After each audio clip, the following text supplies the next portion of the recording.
ইনশাআল্লাহ আমার ভাই আমাদের দেশের আদর্শ অন্যতম রাষ্ট্রপতি জনাব তাজুল ইসলাম আকন্দ সাহেব আমি তার হাতে রাষ্ট্রপতি তুলে দিয়ে আপনাদের কাছে অনুরোধ রেখে যাচ্ছি আপনারা ইনশাআল্লাহ আপনাদের যোগ্য প্রার্থীকে আপনাদের কথা বলবার জন্য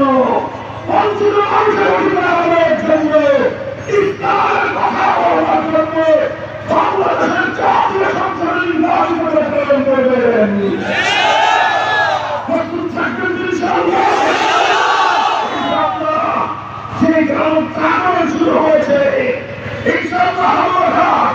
সোনপুর মুক্তাগাছা ময়মনসিংহ বিভাগের তিনটি আসন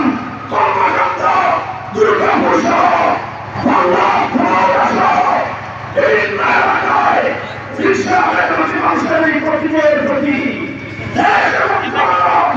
মেধাবী গরিব দুঃখী কৃষক শ্রমিক জনতা যেভাবে ভাগ ভ্রান্ত ছুটেছে ইনশাআল্লাহ